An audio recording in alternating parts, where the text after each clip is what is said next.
Hope and pray that everyone must have a wonderful journey sitting at the Nrsingadev and Varahadev temple in Brajatham near Nandagaon.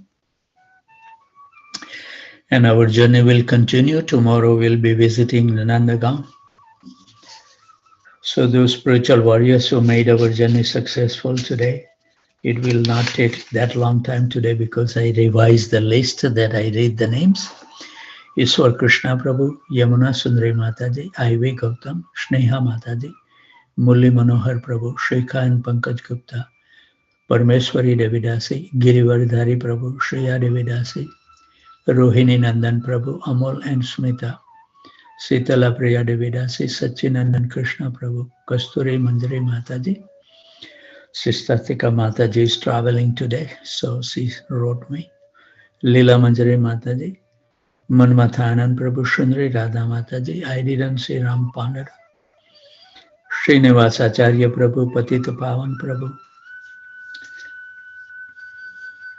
Paramanand Hari Prabhu, Nandanandan Priya Mataji, Sugandharaj Prabhu, Aradhana Devidasi, Prafulanand Madhav Prabhu, Sripad Lalita Devidasi, Akshata, Nadia Kumar Prabhu, Hanuman Prabhu, Ravi Pipilia Prabhu, Shaman Panchal Prabhu, Govind Gita Mataji, Rupa Vilas Prabhu, Anita Saha, Nitya Navle Mataji, Abhay Prabhu, Sarvatarak Prabhu, Amal Atman Prabhu, Rohit Mishra Prabhu, Saraswati Devidasi, Tulsi Priya Devidasi, Jai Govinda Prabhu, Rajendra Prabhu, Janki Khan Prabhu, Labanga Latika Mataji, Sumitra Radha Mataji, Devendra Krishna Prabhu, Devyansan Saloni, Pandurang Devdas Prabhu, Damodarati Mataji, Tapti Ghosh Mataji,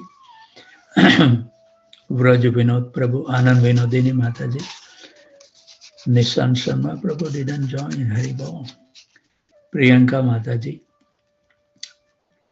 Pratmesh Prabhu, Riya Saroha, Kalpataru Mataji, Kishore Krishna Prabhu, Priya Kishori Devidasi, Raman Krishna Prabhu, Leela Mangala Devidasi, Radha Siva Devidasi, Murli Mohan Prabhu, Shakti Mata Mataji, Sarva Shakti Devidasi, Sri Kumar, Sri Kansurvase Prabhu, Srinivas Charan Prabhu.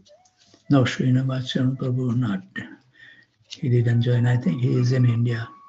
Namanan Prabhu, Prem Vinodini Mataji. Veena Mataji, I didn't see her. Maybe I may have missed her. Vijay Kershav Prabhu, Bhadra Bharti Mataji, Riko Ilai, Madhvi Gopi Mataji, Uttam Bhakta Prabhu, Vallabhi Mataji, Kanta Mataji, Vani Prabhu, Shankari Kaur Devidasi, Krita Lakshman Prabhu, Matangi Gopi Devidasi, Balaji Prabhu, Madan Mohan Kundu Prabhu, Amit and Prema Priya Padma Mataji, Manoj Kapoor Prabhu, Radha Charan Prabhu, Abhay Charan Prabhu, Shukruti Devidasi, Kamini Priya Mataji, Sankarsan and Manjari,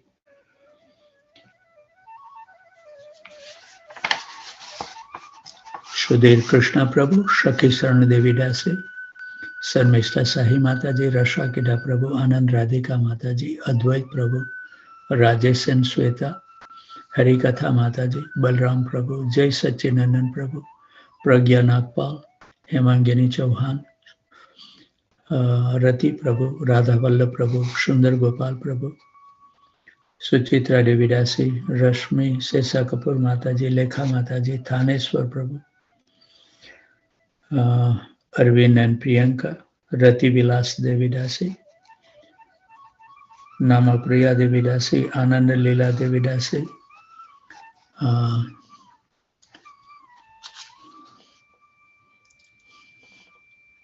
other than that, Raghava Perumal Prabhu, and Pitambar Priya Prabhu.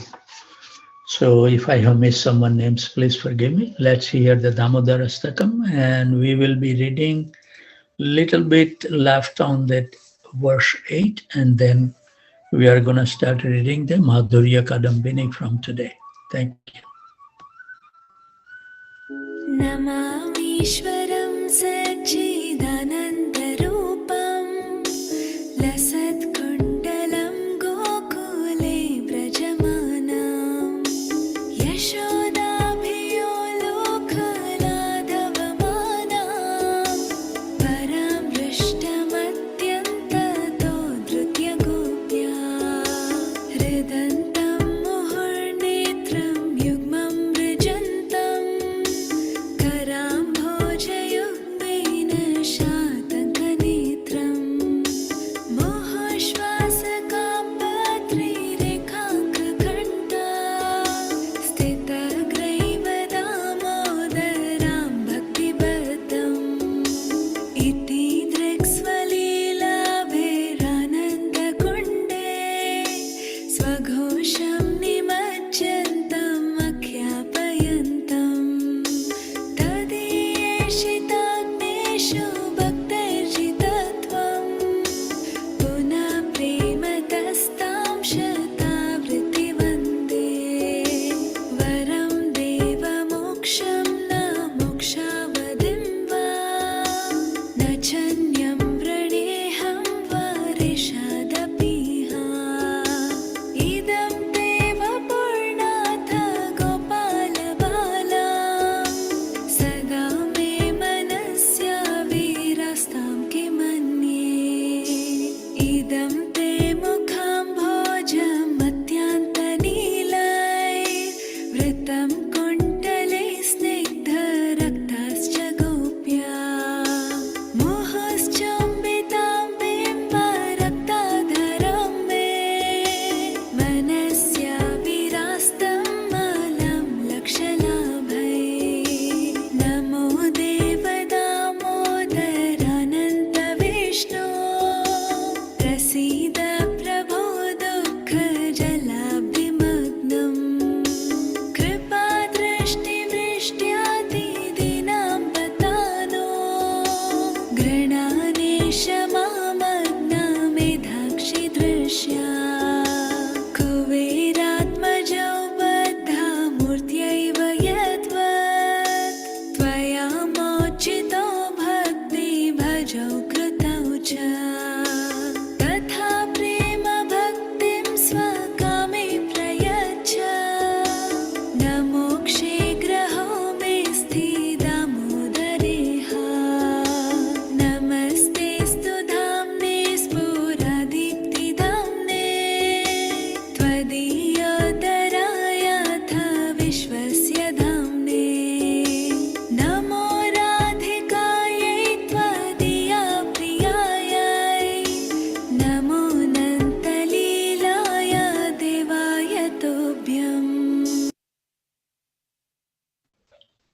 Thank you very much, Ishwar Krishna Prabhu, for playing a wonderful song.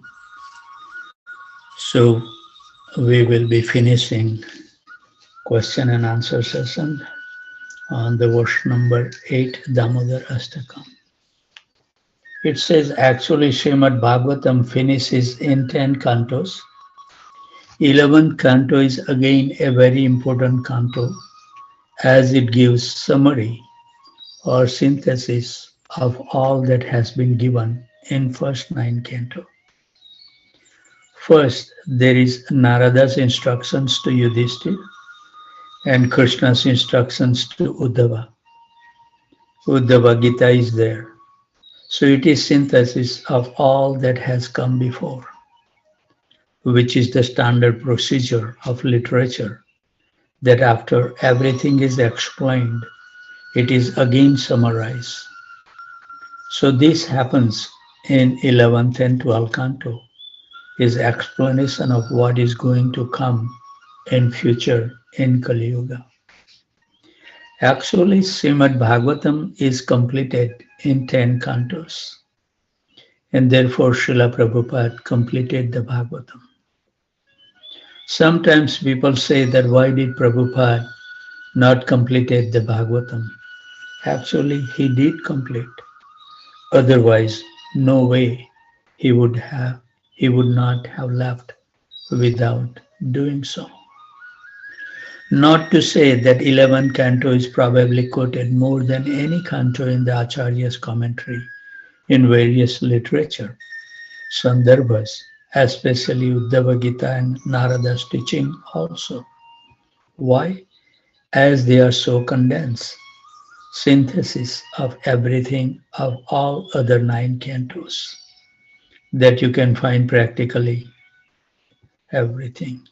All important instructions in very compact statement in 11th canto.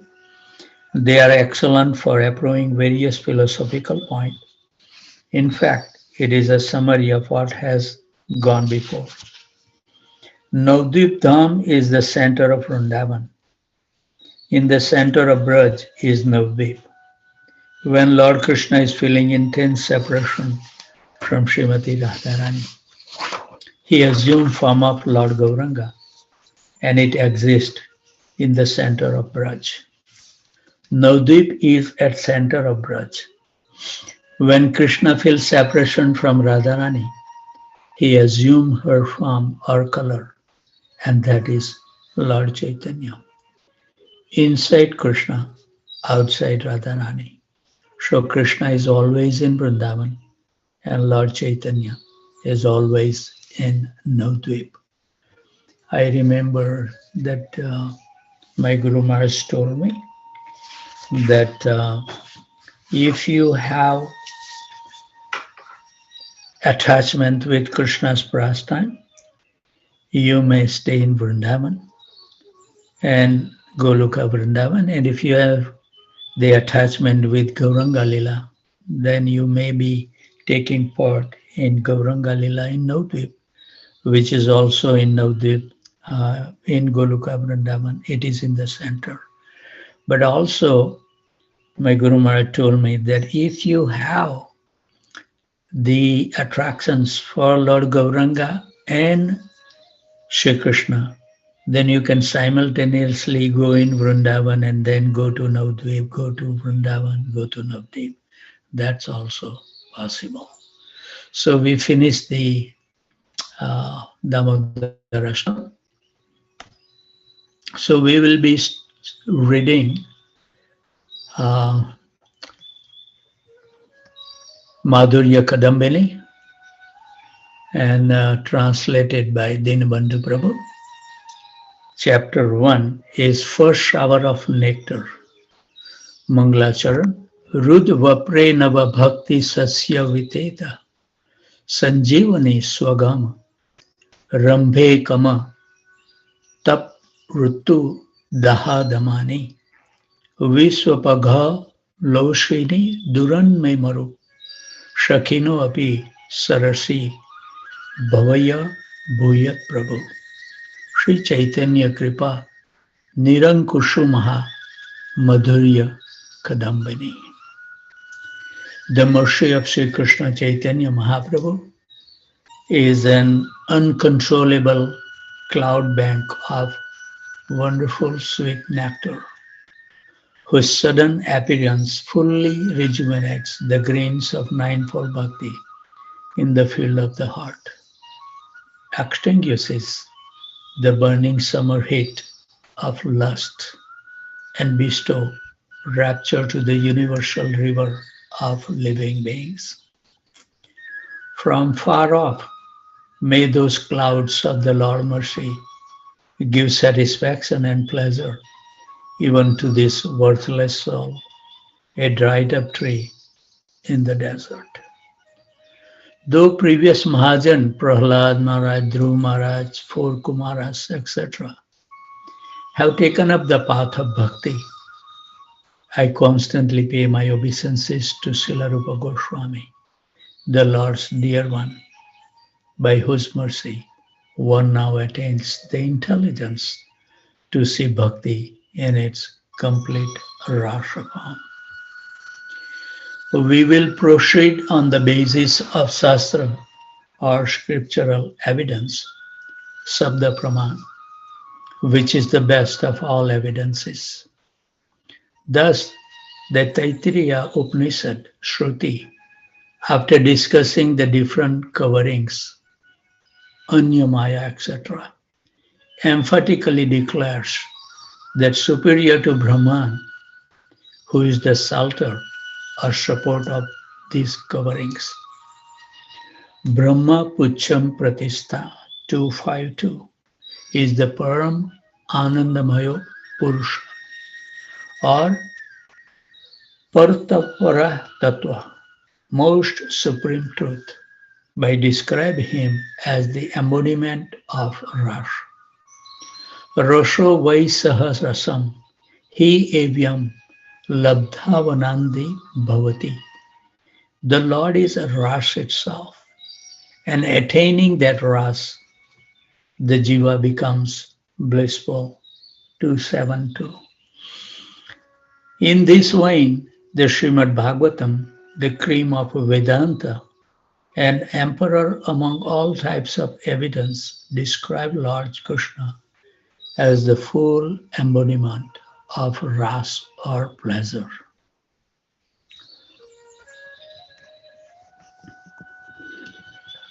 There is a verse, so I'm gonna little enlarge it so it's easy to read. Malanam ashnir nunam nara varashrinam smaro murtimam gopanam swajano satam kriti bhujam sastasva pitro shisho mrutyur bhoja pater vira avidusam tatvam param yoginam vrishninam para devateti vidito ragam gataha sagrajah.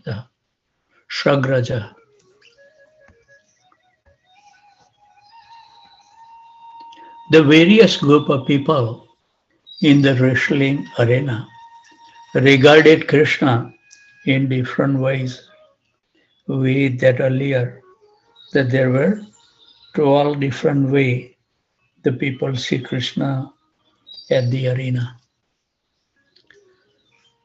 When he entered with his elder brother, the wrestler saw Krishna as a lightning bolt, the ordinary man as the best of men, the woman as Cupid incarnate, the cowherd man as the relative, the impious rulers as a chastiser, his parent as their child, the king of Bhoja as death, and the unlearned as the universal form, the yogis as the absolute truth, and Vrishnis as their supreme worshipable deity.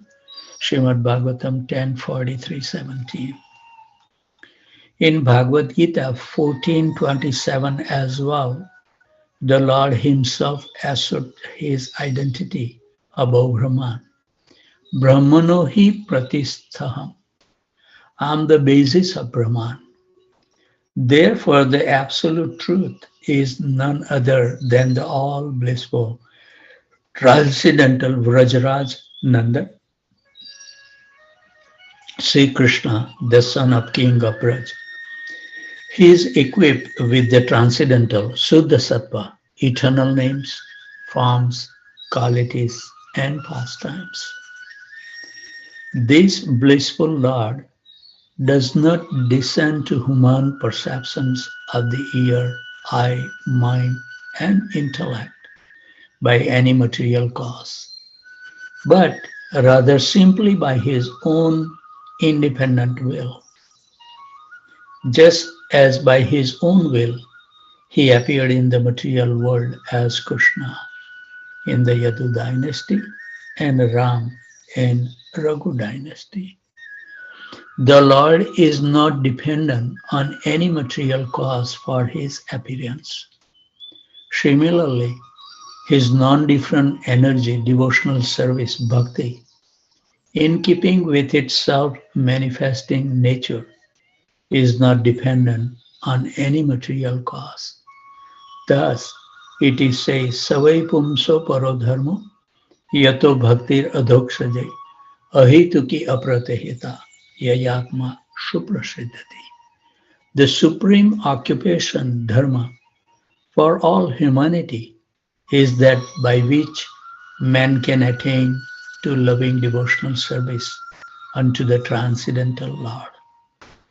Such service must be unmotivated and uninterrupted to completely satisfy the self.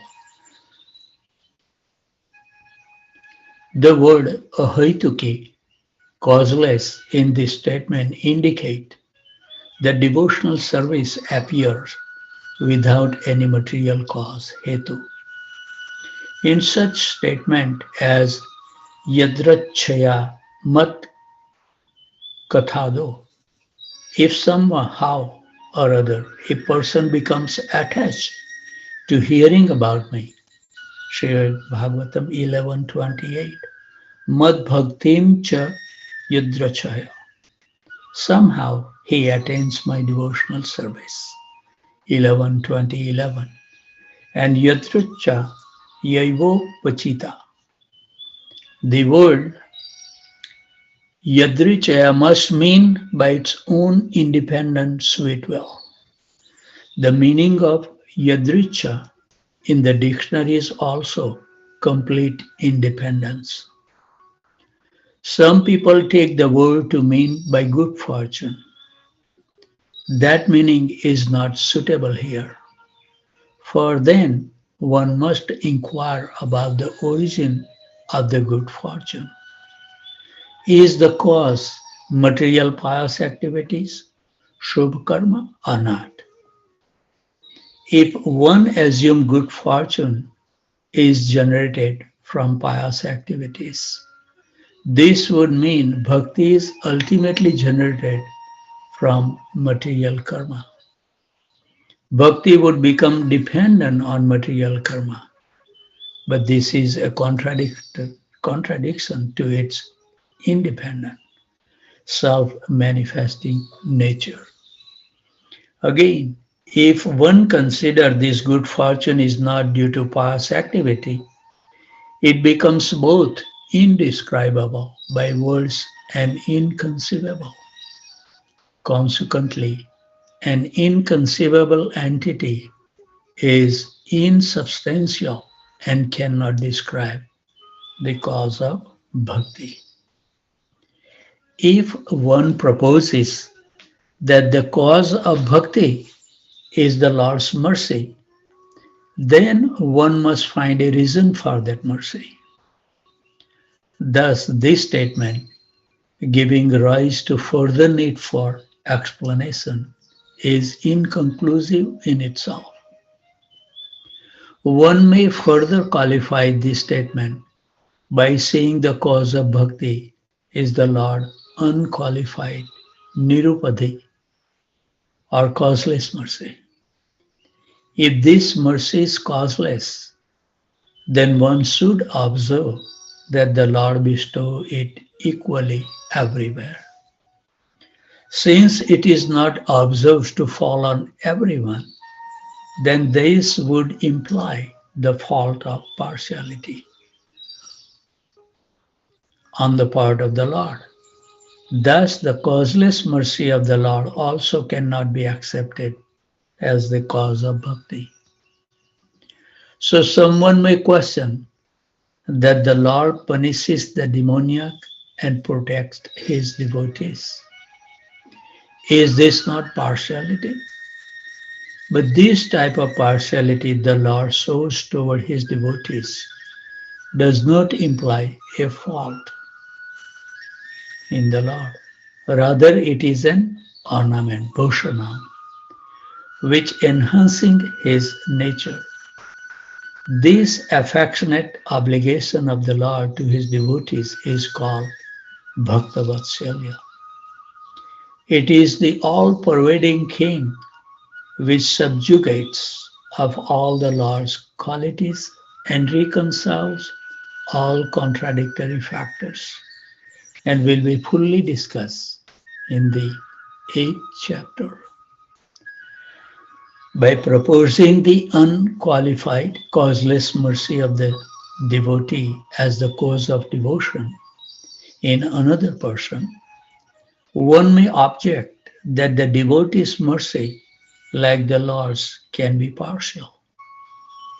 Considering the case of Madhyama Bhakta, one finds he does exhibit partiality or discretion in his distribution of mercy. For it is said in the Bhagavatam, Prema Maitri Krupo कृपोपेक्ष यह करोति स मध्यमः. He exhibit prem toward the Lord, friendship to the devotees, mercy to the innocent, and disregard for those hostile to bhakti. Srimad Bhagavatam 11:346. In other words, this partiality is accepted as the natural characteristics of the Madhyama Bhakta.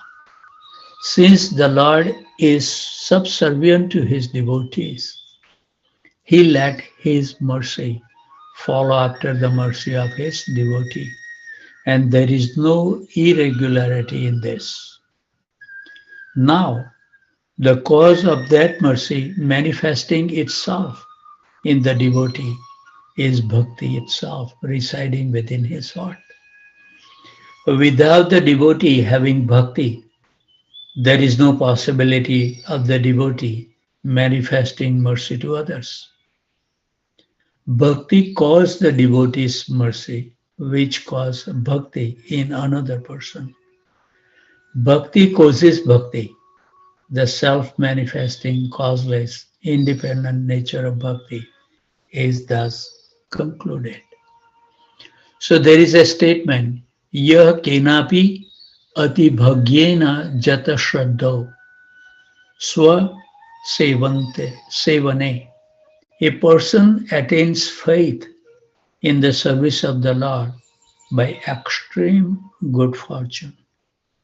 The words ati bhagyena, extreme good fortune, should be ultimately understood to mean the attainment of the mercy of the devotee, bhakta karunya, which surpasses atikrama, the fortune that result from material past activities, subha karma.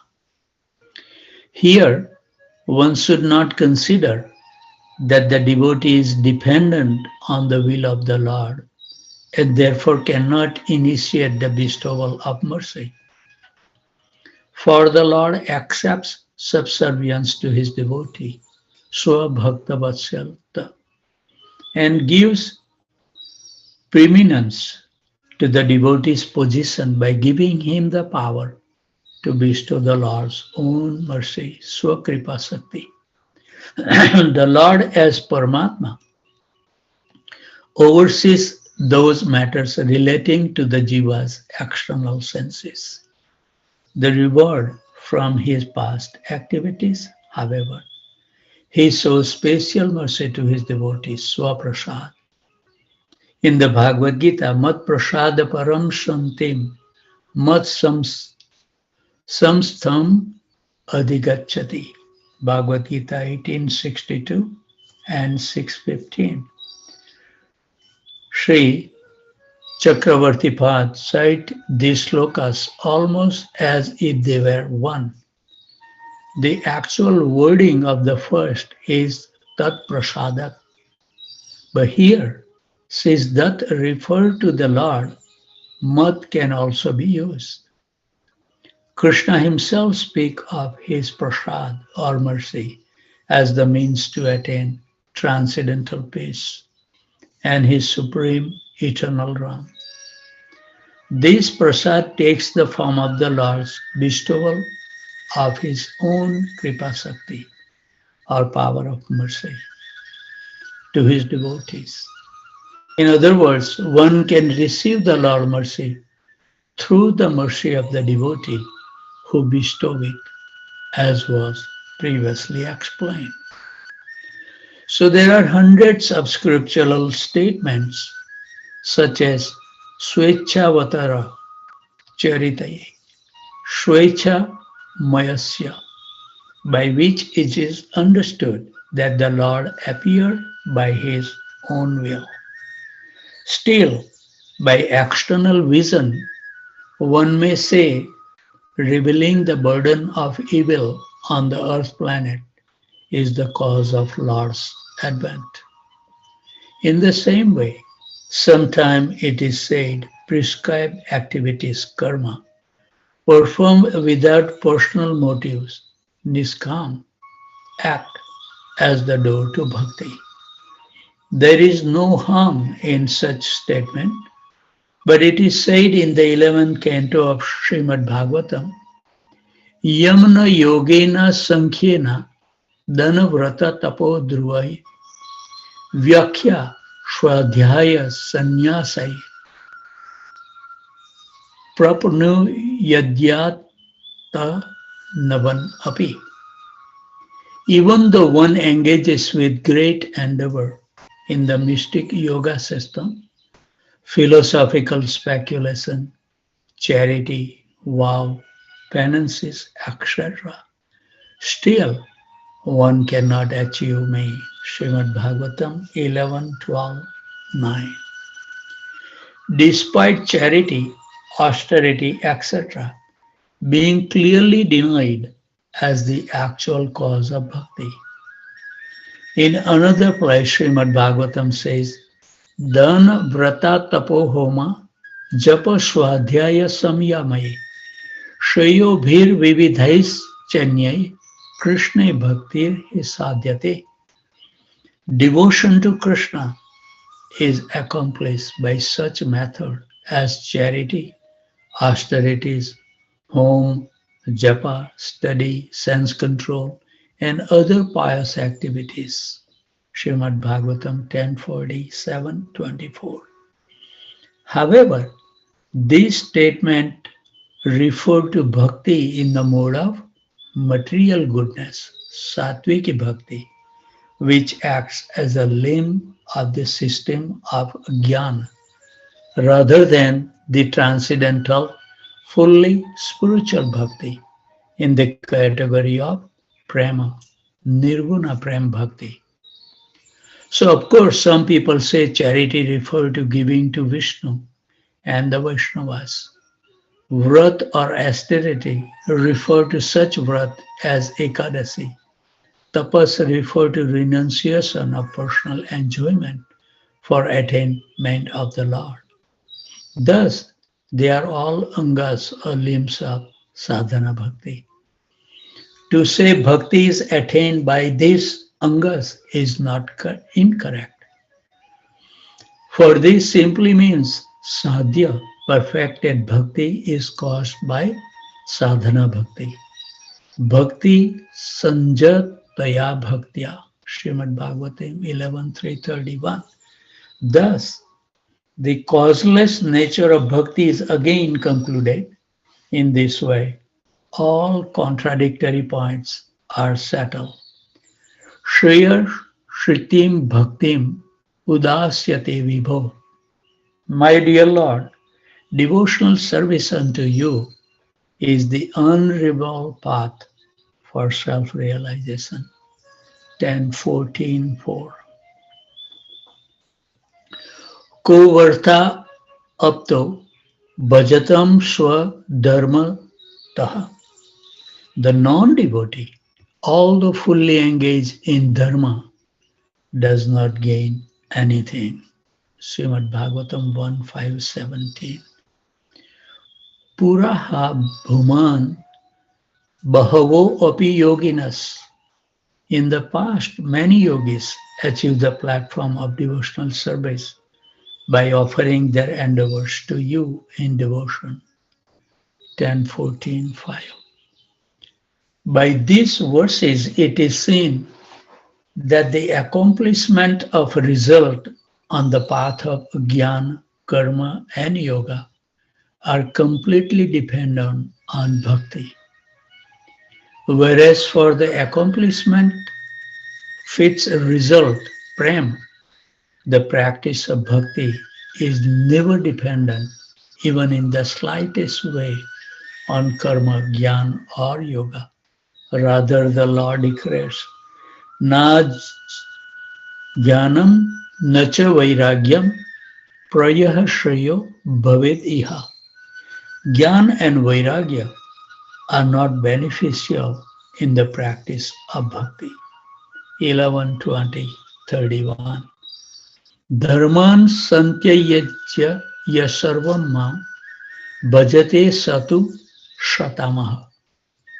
He who gives up all paths and simply worship me is the best amongst men. 11:11:32. The dependency of karma, jnana and yoga on bhakti must be accepted as a fact. Bhakti is essential in giving the result to the practice of karma, jnana and yoga. But bhakti itself is not at all even the least contingent on these practices for its result. So I think we have reached the time 6:53. We should stop here, and because we have to attend the session, Ramapat Swami Maharaj is giving a wonderful discourse on uh, light of Bhagavad. Wonderfully he explains.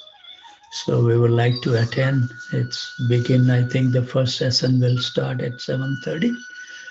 So whoever is close to the temple, they can join it, or whoever is living far, if they wish to join, they can always go on YouTube and put Light of Bhagavad by Ramapat Swami or something live, and they are broadcasting on the YouTube also for the benefit of all other devotees. So please take advantage. So with those thoughts, I would like to offer my humble obeisances at the desk of these wonderful devotees who take so many austerities to join. Amanda also joined, Haribol, from Aurora, Illinois, Cartondale, India, New York, New Jersey, Virginia, Boston, Boise, Atlanta, Tempe, Phoenix, College Station, Austin, San Jose, Dallas, Detroit, Chicago, Naperville, Philadelphia, Charlotte, Baltimore, Baton Rouge, Portland, Dhaka, Orlando, Jacksonville, Ohio, St. Louis, and New Delhi.